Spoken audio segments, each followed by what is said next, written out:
जय माताजी मित्रों, मारी चेनल ममतानी रसोईमां तमारुं स्वागत छे। आजे आपणे बनावीशुं छाश माटेनो मसालो। तो पेटमां थतो गैस, एसिडिटी अने अपचा जेवी तकलीफोने दूर करे तेवो आजे आपणे छाशनो मसालो तैयार करीशुं। अने आ मसालो तमे छाश सिवाय चाटमां, पाणीपुरीमां अने एवी अनेक वानगीओमां पण उपयोगमां लई शको छो। तो हवे आपणे बनावीए छाशनो मसालो। तो पेट में थती घणी तकलीफों ने राहत आपे तेवो आज आपणे छाशनो मसालो बनावीए छीए। तो मसालो बनाववा माटे मैं सौथी पहला कोथमीरना पान लीधा छे।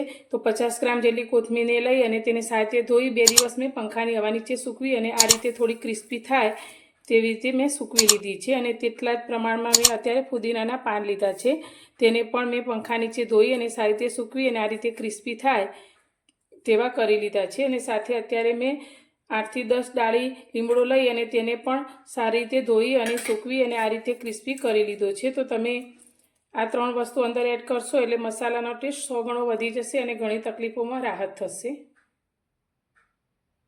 તો છાશનો બનાવેલો મસાલો આપણે 1 વર્ષ સુધી સાચવી શકીએ તેના માટે તેને તૈયાર કરવા માટે જે વસ્તુ આપણે ઉપયોગમાં લઈશું તે બધી શેકીને લઈશું। તો અત્યારે મેં 1 વાટકી જીરું લીધું છે, તેને આપણે કડાઈની અંદર લઈ લઈશું। તે વજનમાં 50 ગ્રામ જેટલું છે અને તેની સાથે અત્યારે 50 ગ્રામ જેટલા મેં ધાણા લીધા છે, 1 વાટકી જેટલા તે અંદર લઈ લઈશું। સાથે આપણે 20 જેવા કાળા મરી લીધા છે, તે કડાઈમાં લઈ લઈશું। 3-4 આપણે આ રીતે તજના ટુકડા કરી લીધા છે, તે લઈ લઈશું।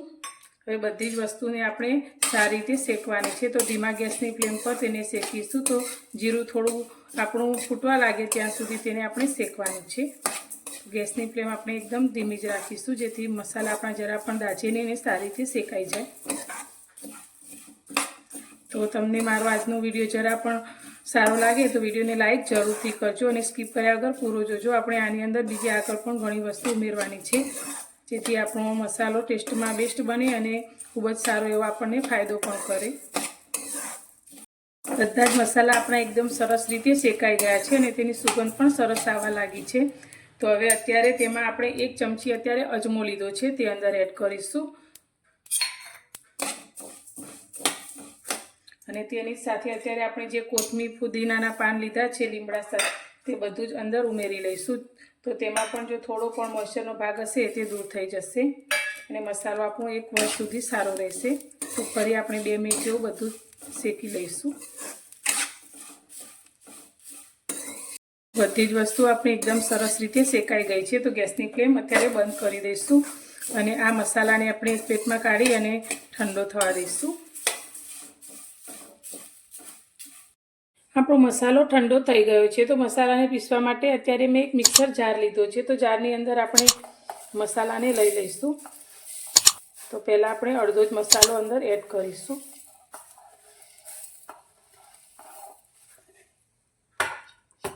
અને તેની સાથે અત્યારે મેં સંચળ મીઠું લીધું છે। તો મીઠું અત્યારે આપણે 4 નાની ચમચી જેટલું લીધું છે, તેમાંથી અત્યારે 2 ચમચી જેટલું અંદર એડ કરીશું અને બીજા વખત આપણે પીસીશું તેની અંદર અડધું મીઠું એડ કરીશું।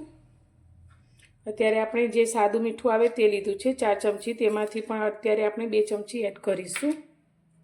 સાથે અત્યારે મેં હિંગ લીધી છે જે પેટ માટે ખૂબ જ ફાયદાકારક છે, જે પેટમાં ગેસ નથી થવા દેતી। તો તે આપણે અત્યારે 2 નાની ચમચી લીધી છે, તેમાંથી 1 ચમચી અત્યારે એડ કરીશું અને બધી જ વસ્તુને સારી રીતે પીસીશું। તો આપણે એકદમ ફાઇન પાવડર તૈયાર નથી કરવાનો, પણ થોડું દરદરો રહે તે રીતે આપણે તૈયાર કરીશું। તેથી મિક્સર આપણે પલ્સ મોડ પર ફેરવી અને તેને પીસીશું।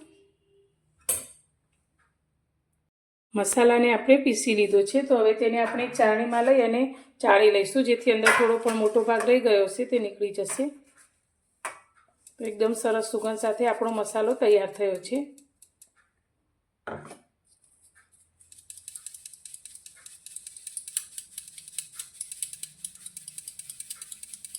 તો તમે જોઈ શકો છો આ રીતે થોડો ભાગ ઉપર મોટો રહ્યો છે, તો તેને પણ આપણે ફરી એકવાર પીસી લઈશું અને આ જ રીતે આપણે બધો જ મસાલો તૈયાર કરીશું। તો આપણો છાશનો મસાલો બનીને તૈયાર છે અને બધો જ આપણે સારી રીતે પીસી લીધો છે। તો હવે અત્યારે આપણે એરટાઇટ કાચની બરણી લીધી છે જેની અંદર આપણે આ મસાલો ભરી લઈશું। તો આ મસાલો બનાવીને આપણે 1 વર્ષ સુધી સ્ટોર કરી શકીએ છીએ અને ટેસ્ટમાં પણ એટલો બેસ્ટ કે તમને 1 ગ્લાસ છાશ પીતા હશો તો 2 ગ્લાસ પણ પીવાઈ જશે। કેટલો ટેસ્ટી બનીને તૈયાર થાય છે. અને તમે કોઈ પણ ચાટમાં, પાણીપુરીમાં પણ ઉપયોગમાં લઈ શકો છો.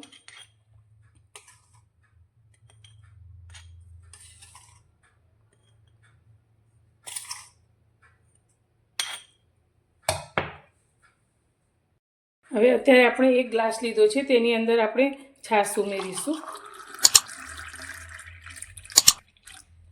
અને તેની અંદર આપણે જે બનાવેલો મસાલો છે તેમાંથી અડધી નાની ચમચી જેટલો મસાલો આપણે અંદર એડ કરીશું. તો એકદમ ટેસ્ટફુલ એવો મસાલા સાથેની આપણી મસાલા છાશ તૈયાર છે. તો જે રીતે બજારના પેકેટોમાં તૈયાર મસાલો મળે તેના કરતાં એકદમ સરસ ટેસ્ટી અને ચોખ્ખો મસાલો આપણો તૈયાર છે. તો તમને મારી આજની આ છાશના મસાલા બનાવવાની રીત કેવી લાગી? જો પસંદ આવી હોય તો વિડીયોને લાઇક કરજો, શેર કરજો અને મારી ચેનલ પર નવા છો તો ચેનલને સબસ્ક્રાઈબ કરવાનું બિલકુલ ભૂલતા નહીં. તો ફરી મળીશું એક નવી જ રેસીપી સાથે નવા વિડીયોમાં.